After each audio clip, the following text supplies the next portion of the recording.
na-ekwu ihe a onye anyị na-akọwa na n'iru akwụkwọ ịmago na iwu dịrị anyị nwa bụ ndị ọwọ mgbọ na anyị nwere ike ikwu okwu n'iru akwụkwọ ọ gosi onye anyị bụ so biko ị ga-eche voice note ma ihe akọwalụ ndị be anyị ọfụma nyewatago ọ bụ na ndị a bikọs ha egbugo ọtụtụ ndị amị ndị be anyị o nwere ike ndị amị na-eme travel epụtafu iche nọ ndị amị ibe gị ịkọwa n'Igbo onye amị ka moto unu gawa aga onye ahụ efugo so iji wee malụ ndị a bụ gịnị ihe ne ha anya n'isi ị ga-afụ na ha da akpụ isi ha akpụ complete ọfụma ị na-aghọta and akwa ha ga-eyi bụ gịnị akwa ọfụ.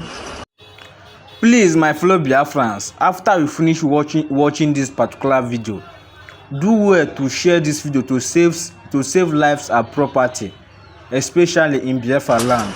A lot of things have been going on and nobody is talking about it. So this particular message is from Biafra Liberation Army office. So just take on your time and listen to this voice note. After listening to this voice note, do well to share, comment and also tag your family members in the comment section so that they can be able to watch this particular video, because this is a serious update that I want everybody to watch and share, so that our people that are in the white land can be able to benefit from it. Ụmụnne m ndị Igbo, unu gere n'ozi a ụmụnne anyị ndị na-echekwakwa obodo nọ n'ime ọhịa zigara ala anyị, gee ntị ọfụma gị shayekwa ka ndị ọzọ nụkwa ihe na-emene. Ọnụ na-ekwu ihe a onye anyị na-akọwa na n'iru akwụkwọ ịmago na iwu dịrị anyị nwa bụ ndị ọwọ mgbọ na anyị nwere ike ikwu okwu n'iru akwụkwọ ọ gosi onye anyị bụ so biko ị ga-eche voice note ma ihe akọwalụ ndị be anyị ọfụma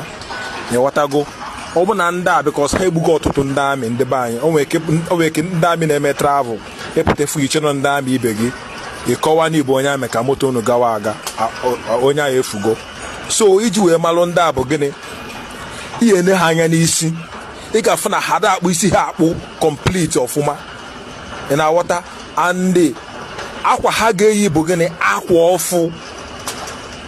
ọfụ ka ha ga-eyi ha niile bụ akwa ọfụ nwere ka ịfụ 5 soja or 4 soja ka ha niile yiri akwa ọfụ ọ dịrọ possible inefe anya na akpụkpọ ụkwụ fa ụfọdụ na-eyi canvas ụfọdụ na-eyi slippers and the size ha na-abụkarị ofu the same size ị na-aghọta moto ha fa paakị ya fa na paakị ya efu na driver a nọ standby n'ime moto a steady mmadụ na-abụ ma etọbụ ihe ga-anọ n'akụkụ ndị egbugo ọtụtụ ndị white healers ka ha na-ebu onwere ya na-ede na the healers just plain healers ndị fụ bụ ụmụ ndị ugwu ka ọ bụ ndị Fulani so a ga-akọwalụ ndị be anyị ọfụma ka ha malụ all white healers ka ọ na-abụ onwere ọ bụrụ nke na-afụ onye amụ mma ofu bi na Anambra mana ebe a Edo steeti a na ha bara ụba ha na-ama ntụ checking points odo na ya track gofa odo fa ya na amata gofa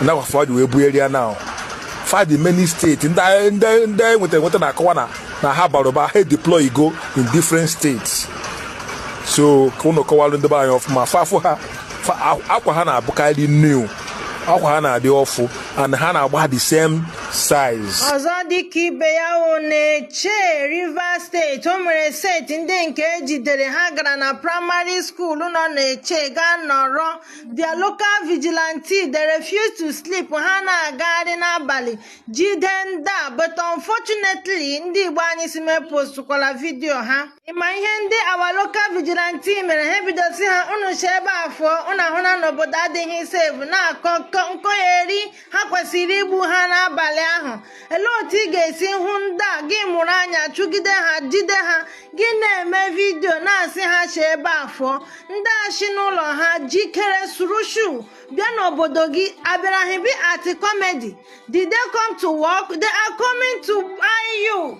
Gị jide ha na-eme vidio na-asị ha chee ebe afọ isi ha jewe ebe ole they will enter another place ga mekwa ihe ha chọrọ ime biko kwanụnụ ndị local vigilantes anyị do unu jide ndị a mee na ihe kwesịrị ime maka ndị ha jide gị they will not pity for you That is the worst side of it. Hajidegi, you will pay huge amount of money. May survive kwalia. Kige jide hane me video na si hunu sheba for hunu garant yola. Now talk to them softly. What is this? What is going on? I know we don't have the heart, but this is a matter of survival. Yeah, we get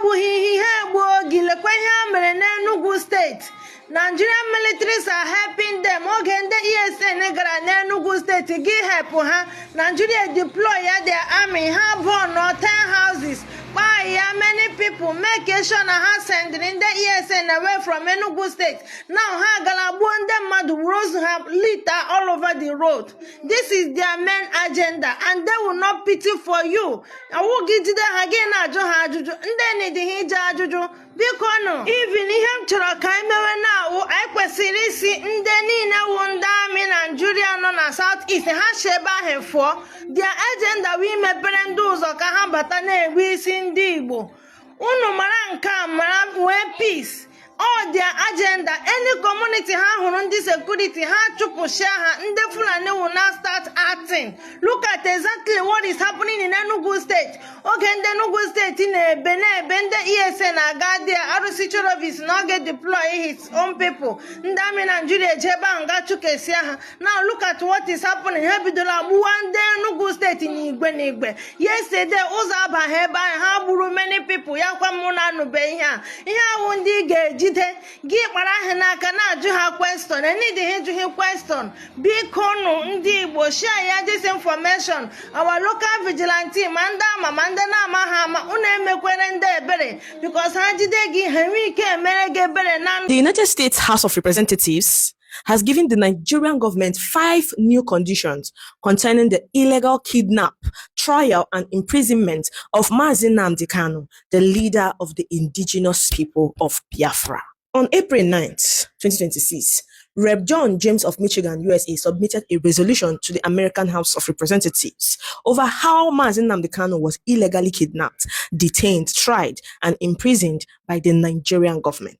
Based on his resolution, the American House of Reps on May 22nd, 2026, came up with 5 demands to the Nigerian government concerning the case. The 5 key demands include: 1.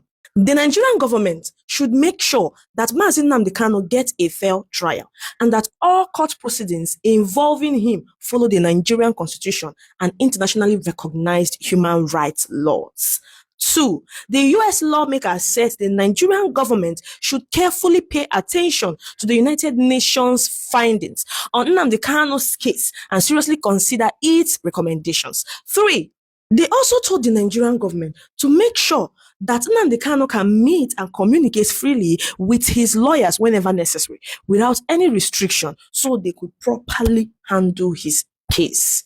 They also asked the Nigerian government to make sure that Nnamdi Kanu receives proper medical care whenever he needs it and is kept in decent and humane conditions while in detention. Finally, the U.S. lawmaker said the Nigerian government should make sure that Nnamdi Kanu's basic human rights are respected, that he is treated fairly, and that the legal process in his case follows the law.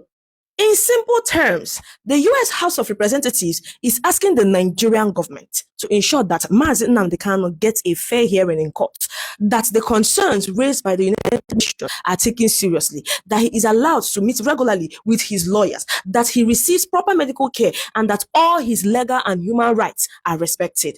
In other words, the U.S. is reminding Nigeria that the world is watching Nnamdi Kanu's case and is mounting pressure on the Nigerian government to address the concerns raised by international organizations and human rights groups. United States House of Representatives are concerned that Nnamdi Kanu may not be treated fairly in Nigeria.